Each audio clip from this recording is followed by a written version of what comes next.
indicados ao Prêmio Academia SEMEAD.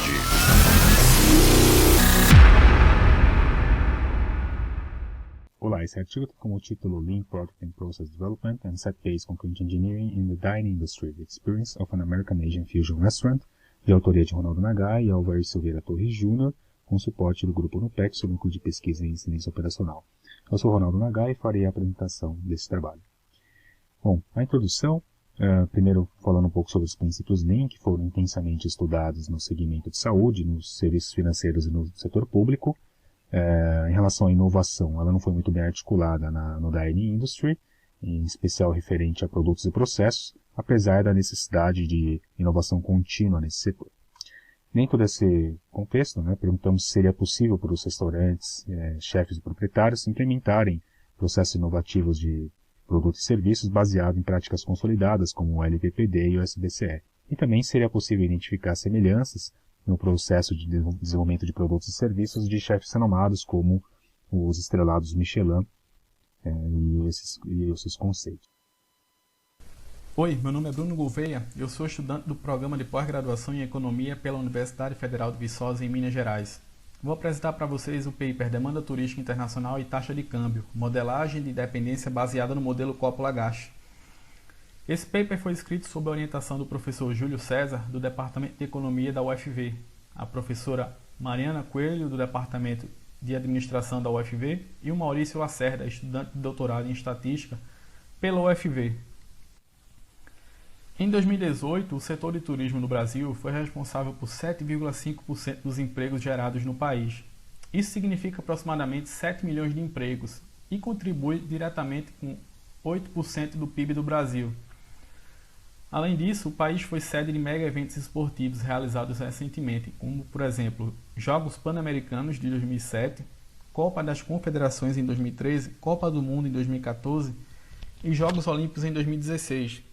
Esses dois últimos, a Copa do Mundo e os Jogos Olímpicos, geraram grandes expectativas em relação aos seus efeitos econômicos, principalmente pelo turismo internacional. Mas o que se viu na prática foi que o país atingiu pela primeira vez em 2014 o nível de 6 milhões de turistas internacionais e mantém-se estagnado desde então. Assim, outras variáveis podem estar afetando o desempenho do país no turismo receptivo internacional, como por exemplo o preço, uma vez que a teoria econômica sugere que o preço é um importante determinante da demanda.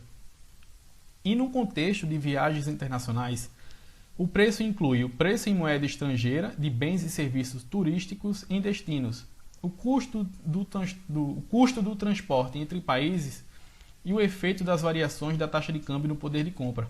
Assim, os turistas podem ser sensíveis à variação no cambial. Então, o objetivo deste estudo é medir a dependência entre a demanda turística internacional e a taxa de câmbio no Brasil. E a contribuição está em utilizar de forma inédita o modelo Coppola-Gash para analisar a relação entre essas variáveis com dados brasileiros.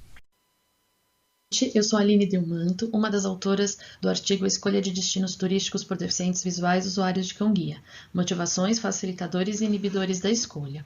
Em primeiro lugar, esse trabalho ele foi desenvolvido a partir de 4 pressupostos. O primeiro de todos é que toda pessoa tem direito a repouso e lazer, inclusive a limitação razoável das horas de trabalho e férias periódicas remuneradas. Isso cria a condição para que qualquer ser humano possa viajar. Uma vez que todo mundo pode viajar, o turismo, como atividade econômica e social, ele tem que ser acessível, inclusivo e universal, acolhendo igualmente pessoas com ou sem deficiência. A questão da deficiência ela é inerente à condição humana. Em algum momento da vida, a gente vai ter uma necessidade especial que vai fazer com que sejamos considerados deficientes. E aí, nesse contexto, a deficiência ela é muito mais uma questão social do que muitas vezes a dificuldade física do indivíduo realmente desenvolver determinado papel. E esse contexto social e esse ambiente incapacitam muitas vezes a pessoa da sua plena participação social. Estudar o turismo foi importante porque as atividades ligadas ao lazer e turismo elas vêm ganhando importância, né? Cada vez mais o turismo tem sido foco de estudo. Embora o processo de escolha de destino turístico seja um tema muito frequente nos estudos do comportamento do consumidor em turismo, a produção científica relacionada às práticas turísticas dos consumidores com incapacidade ainda é incipiente e muitas vezes ela privilegia os deficientes físicos, deixando os deficientes visuais sem um estudo mais específico. E eles são um público bastante importante. Só no Brasil, o censo de 2010 identificou 6 milhões de indivíduos com grande dificuldade para enxergar, sendo que desses 6 milhões, 506 mil são cegos. O deficiente visual ele interage de maneira diferente e única no mercado. Então, entender esse comportamento ele é muito importante para desenvolver políticas e produtos mais adequados para essa experiência. Esse estudo ele é um recorte de um estudo maior, a minha dissertação de mestrado, que teve como objetivo identificar o que leva um deficiente visual a escolher uma cidade em detrimento da outra quando ele quer sair de férias. Ao longo do desenvolvimento do trabalho, a gente percebeu que o deficiente visual que tinha um cão-guia, ele tinha um comportamento de escolha diferente dos outros deficientes visuais, aquele que nasceu cego, aquele que perdeu a visão ao longo da vida ou baixa visão, e que o cão ele influencia fortemente a escolha do destino e as atividades que são realizadas. Por isso foi fator determinante para que a gente então começasse esse estudo agora está em desenvolvimento. Esse estudo ele tem como problema de pesquisa quais fatores influenciam a escolha do destino de viagem do deficiente visual usuário de cão-guia quando ele está a lazer. E os objetivos são entender se a existência de serviços e atrativos turísticos adaptados são determinantes na escolha e identificar se existe hierarquia entre os fatores que determinam a escolha de um determinado destino